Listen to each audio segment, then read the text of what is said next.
Salut, moi c'est Lélia. Et moi c'est Lila. Et nous sommes les You Cream Sisters. Alors on tenait à remercier toutes les personnes qui ont participé à notre live. Oui, c'était donc samedi dernier. Alors bon, je vous l'avais dit, elle s'est endormie. Je suis désolée de ne pas avoir été présente à mon propre live. Elle l'attendait avec impatience et puis je vous l'ai dit, on a eu un déménagement et du coup elle s'est endormie. Devant l'ordinateur, en tout cas 5 minutes avant le live. Ouais, c'est vrai, la loose.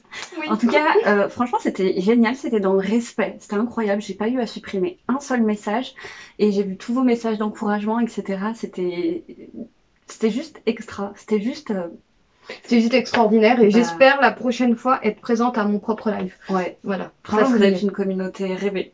Oui. Fin de la parenthèse. Bon voilà. Et on aimerait vous parler d'un sujet très difficile. Aujourd'hui, oui. Important, celui de Cheryl Pearson. C'est l'histoire d'une fille qui a fait assassiner son père pédophile. Voilà, c'est un thème qui revient souvent sur la chaîne. Bon, en tout cas, moi, c'est un thème qui me tient à cœur, que ce soit l'inceste ou la pédophilie. On va pas déroger à la règle, cette fois-ci encore. Donc, on vous laisse avec la vidéo. Qu'auriez-vous fait à la place de cette jeune fille quotidiennement violée par son père?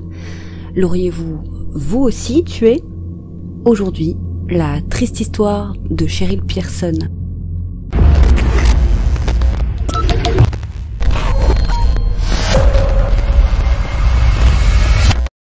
N'hésitez pas à vous abonner et à liker la vidéo pour plus de faits divers.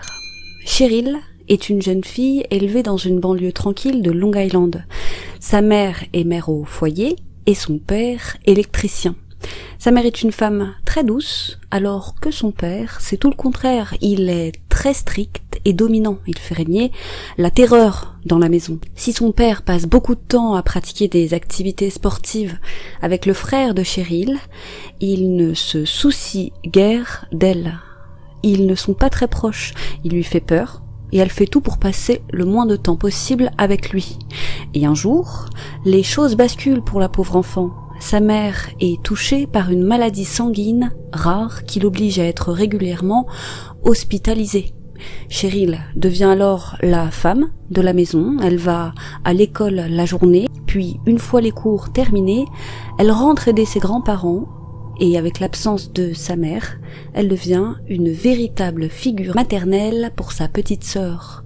Et enfin, chaque jour, quand son père rentre du travail, elle l'accompagne voir sa mère à l'hôpital. La pauvre Cheryl n'a pas le temps d'être une enfant. Après que son frère aîné ait déménagé de la maison car il ne supportait plus la violence de son père, le comportement de son père envers Cheryl s'est mis à changer. Elle se retrouve alors à passer de plus en plus de temps seule avec lui et il se montre beaucoup plus attentionné envers elle. Elle est heureuse qu'il fasse enfin attention à elle. Mais malheureusement pour elle, les choses vont progressivement dégénérer. Un jour, alors qu'elle n'avait que 11 ans et qu'elle était avec son père en voiture afin de se rendre au chevet de sa mère, son père lui a demandé de s'asseoir plus près de lui. Il a ensuite mis sa main sur son épaule, puis l'a descendue de plus en plus bas pour enfin la caresser à l'entrejambe. La pauvre enfant est pétrifiée, littéralement incapable de bouger. Elle ne comprend pas tout de suite ce qu'il se passe, mais elle se doute que quelque chose cloche. Et malheureusement pour Cheryl, ce n'est que le début d'une longue série de violences. Par exemple, un soir où il regardait un match des Yankees, allongé sur son lit, son père lui a demandé de venir s'allonger à côté de lui. Il lui a dit, je cite, de faire comme si c'était son petit copain. Et il a ensuite pris sa main pour l'obliger à le toucher. Avec le temps, les choses se sont de plus en plus dégradées. Un jour, par exemple, son père lui a demandé d'aller dans leur grenier pour récupérer quelque chose. Alors qu'elle a grimpé l'échelle qui conduisait au grenier, son père a baissé son short et l'a violée. Il n'était jamais allé plus loin que les attouchements auparavant. La pauvre petite n'avait que 11 ans. Bien que traumatisée, impuissante, elle n'avait pas d'autre choix que d'obéir à son paternel. Cheryl va essayer tant bien que mal de se défendre, de dire non, mais James, son père, trouve très vite la parade. À chaque fois qu'elle ne se plie pas à ce dont il a envie, elle sera frappée. Et si ça ne suffit pas, il frappe aussi son chien, Cocoa. Il donnait un gros coup de pied à Cocoa, le projetant contre le mur, et le chien s'écrasait au sol, hurlant de douleur, parfois pendant des heures, et jamais Cheryl n'avait le droit d'aller le consoler. Elle dira plus tard que quand il maltraitait son chien, ça lui donnait envie de mourir. Elle devait regarder la scène, et pour arrêter les frais, elle devait se soumettre à son père. Et un jour, en rentrant de l'hôpital, son père a vu le chien uriner dans la cuisine, parce qu'il n'y avait personne pour le sortir. Il l'a alors frappé si fort que le pauvre chien en est mort. Et c'est tout son monde qui s'est écroulé. La pauvre enfant était inconsolable, mais elle n'avait pas le droit, pour autant, de verser une seule larme devant son père. Tout est prétexte à James, donc le père, à exprimer sa violence. Une autre fois, Cheryl a osé envoyer une carte de Saint-Valentin à l'un de ses camarades. Son père l'a littéralement boxée.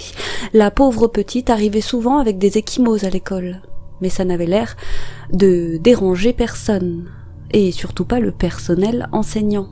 Avec le temps, la pauvre sera alors violée de plus en plus souvent, jusqu'à ce que ça devienne quotidien, et ce sera même souvent jusqu'à 2 à 3 fois par jour. Elle n'en parle alors à personne, elle a honte. Dans sa tête d'enfant, elle se pense coupable de quelque chose. Après tout, pour être punie aussi fort, c'est qu'elle a forcément dû faire quelque chose de très mal. Elle a aussi trop peur de parler à cause de son père, sans compter que c'est un homme très respecté dans la communauté, et aussi détail qui a son importance, il a de nombreux amis policiers, sans compter qu'il lui disait sans cesse que personne ne la croirait, et que si un jour elle avait le malheur d'en parler à quelqu'un, il la tuerait, elle et ce quelqu'un. Elle ne songe pas non plus à en parler à sa mère, car la pauvre se bat littéralement pour sa vie, alors ce n'est pas le moment, pense-t-elle, de lui annoncer ce genre de choses. Malheureusement, le pire reste à venir. Tout espoir que sa mère vienne un jour la sauver s'évapore, car après des années de combat contre la maladie, elle décède, alors que Cheryl n'a que 15 ans. Lors des funérailles, les personnes présentes la réconfortent, en lui disant que sa mère la protégerait de là-haut. La pauvre Cheryl se dit alors que sa mère est probablement en haut à regarder l'horreur qu'elle vit. Elle dit alors à sa mère, qui se trouve dans son cercueil, je cite, « Maman, je suis désolée de ce que tu vas voir, désolée de te décevoir, je sais que tu ne vas pas aimer ce que tu vas voir, et sache que moi aussi, je n'aime pas ça. » Et c'est ainsi qu'elle va vivre jusqu'à ses 16 ans dans un huis clos familial étouffant. C'est ainsi qu'elle va vivre jusqu'à ses 16 ans dans un huis clos familial étouffant. Mais elle se raccroche à un espoir. Tant que son père se sent satisfait, il ne touchera pas à sa petite sœur de 8 ans. À l'âge de 16 ans, Cheryl rencontre Robert Cuccio, un camarade de classe. Il est un peu plus âgé qu'elle. Et pour Rob, c'est le coup de foudre. Il trouve Cheryl magnifique, drôle et gentille. Les deux jeunes commencent alors à se fréquenter sous la surveillance du père de Cheryl. Le père de Cheryl était très strict et sortir avec Cheryl n'était pas facile, dira plus tard Rob. La plupart du temps, ils n'avaient pas le droit de se voir en dehors du domicile de Cheryl, et les rares fois où ils se voyaient en dehors de la maison, elle devait être rentrée pour 20 heures. Au début, tout se passe bien entre Rob et James, le grand frère de Cheryl. Ayant déménagé, Rob le remplaçait, en quelque sorte. Il a aidé James à faire certains travaux, mais plus Rob passait de temps chez Cheryl, plus il se rendait compte que quelque chose clochait. Cette relation père-fille ne lui semblait pas normale. En effet, une fois, Cheryl avait donné une glace à Rob avant d'en donner une à son père. Et son père l'avait giflé devant Rob, car il considérait que c'était un manque de respect. Si elle doit donner une glace, c'est à lui d'abord et ensuite à ce Rob. En plus de ça, chaque fois que Rob venait chez eux, James se comportait de manière étrange avec sa fille, un peu comme un petit ami avec sa copine, et un peu aussi comme un petit ami possessif. Il faisait asseoir sa fille sur ses genoux, la prenait dans ses bras et l'embrassait sur la joue tout en regardant Rob du coin de l'œil, comme s'il voulait lui faire comprendre qu'elle lui appartenait. Malheureusement, malgré le fait qu'elle est un petit ami, les abus sexuels ne s'arrêtaient pas. Et maintenant, quand il abuse de Cheryl, il lui demande de faire comme si lui, était Rob, un vrai sadique, et ça la dégoûtait au plus haut point. Mais malgré l'horreur de la situation, Cheryl garde le secret. Encore une fois, elle s'inquiète pour sa sœur, Joanne, âgée de 8 ans. Et il faut dire que depuis qu'elle était avec Rob, son père devenait de plus en plus possessif. Et pour la dissuader de sortir avec Rob, il la menaçait de s'en prendre à sa sœur. À partir de ce moment-là, à chaque fois qu'elle rentrait d'un rendez-vous avec Rob, elle trouvait sa petite sœur dans le lit de son père, regardant la télévision comme ça avait commencé pour elle. C'était une manière pour son père de lui envoyer un message. Continue de sortir avec Rob, et la même chose que ce que tu as subi va arriver à ta sœur. Et Rob n'est pas né de la dernière pluie. Il se doute de ce que subit Cheryl. Il a peur de la confronter parce qu'il ne sait pas comment elle va réagir, mais un jour, lors d'une dispute, il lâche le morceau et lui dit « Je sais ce que ton père te fait ». À ce moment, Cheryl est rouge de honte. Elle commence par nier, puis fond en larmes. Elle lui avoue tout et lui raconte le long calvaire qu'elle vit depuis 5 ans. Elle lui demande alors de ne rien dire, car elle ne veut pas qu'il s'en prenne à Joanne, et peu de temps après qu'elle se soit confiée à Rob, une affaire criminelle qui s'était déroulée à Long Island fait la une des journaux et attire l'attention de Cheryl. C'est l'histoire d'une femme nommée Beverly Wallace qui vivait à Mastic et qui avait payé un homme pour tuer son mari qui la maltraitait physiquement et psychologiquement. Et dans la tête de Cheryl, ça n'a fait qu'un tour. Elle pense avoir trouvé la solution parfaite pour mettre fin à son calvaire et protéger sa sœur. Pourquoi pas faire tuer son père. À partir de ce moment, la version des faits de Cheryl et de Sean Pica, alors Sean Pica que nous allons vous présenter par la suite, leurs versions vont diverger. Et il est important que nous abordions les deux versions pour que vous puissiez vous faire votre propre idée sur ce qu'il s'est réellement passé. Selon Cheryl, un matin, alors qu'elle est en classe à l'école, elle s'assoit en face d'un autre élève du nom de Sean Pica. Cheryl demande à ses amis qui serait capable de tuer pour de l'argent, et c'est à cet instant que Sean Pica, âgé de seulement 16 ans, lui aussi, aurait répondu que lui en serait tout à fait capable. Ses mots exacts, selon elle, étaient « Je le ferai si la somme est suffisante ». Elle lui aurait alors dit « Pour combien le ferais-tu » Et il lui aurait répondu « Pour $1000 ». Cheryl lui explique alors qu'elle veut qu'il tue son père. Il dit « Ok ». Et il ne demande même pas pour quelle raison elle veut voir son père mort. La discussion en reste là, mais un peu plus tard, alors qu'elle rentre chez elle après l'école, elle trouve sa sœur sur le sol. Son père l'avait battue et instinctivement, Cheryl a senti l'étau se resserrer autour de sa petite sœur.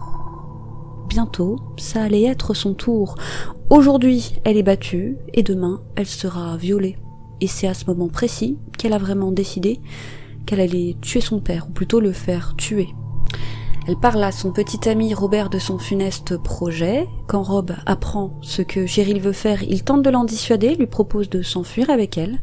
Il a 17 ans et elle en a 16. Il sait que s'ils s'enfuient ensemble, certes, la vie ne sera pas facile, mais il pense que c'est toujours mieux que de commettre un meurtre. Mais Cheryl refuse. Elle ne veut pas abandonner sa sœur et elle sait pertinemment qu'elle ne peut pas emmener une enfant de 8 ans avec elle dans sa fuite. Selon Cheryl, par la suite, elle et Sean ne reparleront plus jamais du plan de tuer son père et elle ne lui donnera pas non plus d'argent. La vie de Cheryl reprend son cours normal jusqu'à 2 mois plus tard, un matin, alors que Cheryl se prépare pour aller à l'école et qu'elle regarde par la fenêtre, elle voit son père allongé dans l'allée et il saigne un peu. Elle court dehors, elle crie son nom, elle le rejoint. Elle le secoue, mais il ne réagit pas. Pendant ce temps, ses voisins qui ont vu la scène et entendu ses cris appellent une ambulance. Quand les secours arrivent, ils rassurent Cheryl en lui disant que son père, qui est inanimé, est simplement tombé à cause du verglas. Mais plus tard, quand la police vient lui rendre visite au domicile, elle apprend la vérité. Les officiers lui annoncent qu'il est mort et qu'on a tiré 5 fois sur lui. Il lui demande alors si elle connaît quelqu'un qui aurait pu en vouloir à son père, et elle répond que non. Elle apprendra un peu plus tard que Rob a finalement payé Sean pour qu'il s'occupe de son père. À ce moment, la police ne soupçonne pas encore Cheryl. Cheryl, Robert et Sean sont persuadés qu'on ne découvrira jamais leur secret, mais Sean, du haut de son jeune âge, ne peut pas s'empêcher de se vanter. Il parle du meurtre à d'autres élèves du lycée, et la police finit par avoir vent de la rumeur. Il convoque donc Cheryl et Rob au commissariat pour les interroger. Lors de son interrogatoire, les policiers disent à Rob qu'ils savent qu'il a tué le père de Cheryl. Rob nie, mais impressionné et effrayé par les agents de police, il finit par avouer qu'il n'a pas tué le père de Cheryl, mais qu'il a payé l'homme qui l'a tué. Il leur explique alors que lui et Cheryl avaient trouvé 400 $ dans le coffre-fort du père de Cheryl et qu'il avait remis cette somme à Sean sans en informer Cheryl. Comme il manquait 600 $, Rob avait dit à Sean qu'il lui donnerait le reste une fois que les choses se seraient tassées. Ce que Sean avait accepté, et Rob termine en expliquant pourquoi il a fait ça. Il explique les abus dont était victime Cheryl depuis 5 ans. En apprenant que Rob a craché le morceau, Cheryl craque. Elle avoue tous les abus qu'elle a subis aux policiers. Les policiers fouillent son domicile, et comme ils ne découvrent aucun magazine pour adultes, et qu'ils découvrent que son père n'a jamais eu de petite amie alors qu'il avait une femme malade et absente depuis de nombreuses années, ils trouvent ça suspect pour un homme de 42 ans, alors ils se disent que Cheryl doit probablement dire vrai. Cheryl affirme aux policiers qu'elle ne pensait pas que Sean allait véritablement tuer son père, et qu'elle n'était pas au courant que Rob et Sean s'étaient mis d'accord pour faire assassiner le paternel. Mais c'est maintenant au tour de Sean Picard d'être interrogé, et sa version des faits est totalement différente. En effet, si Cheryl insiste sur le fait de n'avoir jamais parlé des abus qu'elle subissait à Sean, et qu'il avait accepté de tuer son père seulement pour l'argent, Sean affirme le contraire. Selon lui, Cheryl lui aurait raconté les abus quasi quotidiens qu'elle subissait. Elle lui avait également expliqué être persuadée que sa petite sœur était probablement la prochaine sur la liste. Il explique avoir été touché par son histoire et avoir voulu avant tout aider une amie. Il ajoute qu'il s'était mis d'accord plusieurs mois avant le meurtre avec Rob et Cheryl pour qu'il lui verse un acompte de 400 $ avant le crime et que le reste lui serait versé une fois le travail terminé. Il explique alors qu'il a utilisé les 400 $ pour acheter une arme à l'un de ses amis, mais qu'au bout de quelques mois, il a commencé à regretter l'accord conclu avec Cheryl et Rob. Il était donc parti voir Cheryl et lui avait expliqué ne pas vouloir tuer son père. Il s'était senti soulagé, mais coupable aussi. Il a eu l'impression qu'en faisant ça, il la laissait tomber. Il savait pertinemment que personne d'autre ne tuerait son père pour elle. Et il explique que le matin du meurtre, il a pris l'arme et s'est rendu chez Cheryl. Il se baladait l'arme à la main, en ce matin sombre de février, en espérant que quelqu'un l'arrête, ce qui n'a pas été le cas. Il s'est alors caché derrière un arbre, juste en face du domicile de Cheryl, armé d'un fusil de calibre 22, et à peine James a-t-il franchi le pas de la porte pour aller travailler, qu'il est sorti de l'ombre, n'échangeant aucun mot avec lui, si ce n'est un regard, et qu'il lui a tiré 5 balles dans la tête et à la poitrine. Quand il a vu le père de Cheryl sortir, même s'il tremblait, il était persuadé d'avoir fait une bonne action. James ne pourra plus jamais faire de mal à personne. Et c'est ce matin-là, une fois arrivé en cours, qu'il a eu la langue bien pendue et qu'il a raconté à tout le monde ce qui venait de se passer. Mais la plupart des élèves, avouons-le, pensaient que c'était Cheryl qui avait tué son père. Lors de son procès, Cheryl plaide coupable d'homicide involontaire. Elle est condamnée à 6 mois de prison. Robert, quant à lui, plaide coupable de sollicitation criminelle et est condamné à 20 ans de prison, mais avec sursis. Il est donc sorti libre du tribunal dans la mesure où, certes c'est une longue peine, mais c'est du sursis.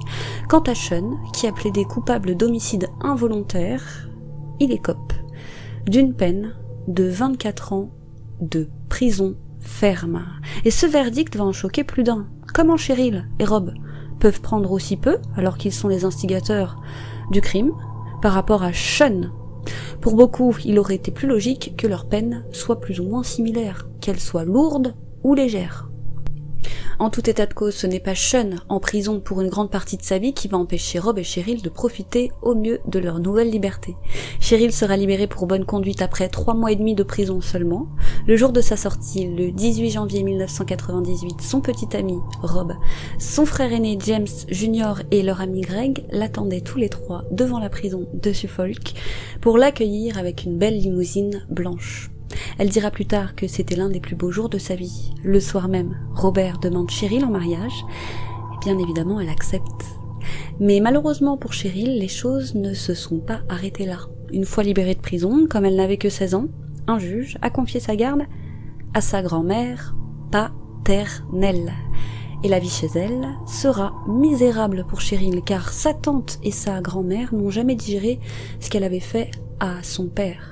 Elle ne faisait que lui répéter année après année qu'elle avait tué son père. En plus de ça, même si elle essaie de rester proche de sa sœur la rejettera, la tenant pour responsable de la mort de son père. Sans compter qu'elle cache un autre terrible secret, elle est enceinte. Persuadée que c'est l'enfant de son père, inconsciemment Cheryl a tout fait pour perdre l'enfant, elle a fini par faire une fausse couche, mais ce qu'elle ne savait pas, c'est que cet enfant était en réalité celui de Rob.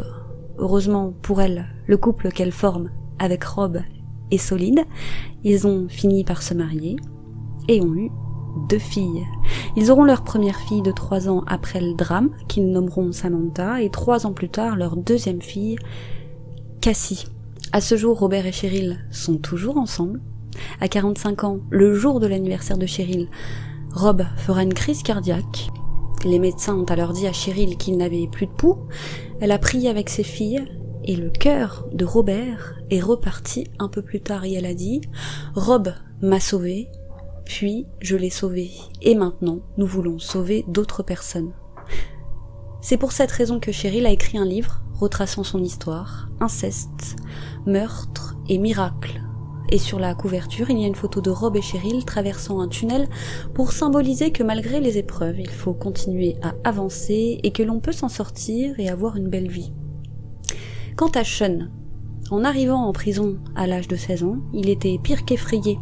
Il ne savait pas comment il allait pouvoir vivre dans cet environnement pendant 24 ans. Il pensait que sa vie était fichue, mais il s'en est sorti grâce aux études. En effet, lui qui était un élève médiocre au lycée, il a décidé de travailler dur en prison afin d'obtenir son diplôme de fin de lycée, et à force de travail, pendant toutes ces années en prison, il a fini par obtenir de nombreux diplômes, dont un master en travail social. Aujourd'hui, il est directeur du programme Hudson Link qui permet aux prisonniers d'avoir accès à l'éducation et il affirme regretter l'acte qu'il a commis quand il avait 16 ans. Il dit être encore à ce jour hanté par le visage du père de Cheryl. Voilà, c'est tout pour aujourd'hui. Merci de nous avoir suivis et à bientôt sur YouCrime pour une autre triste histoire.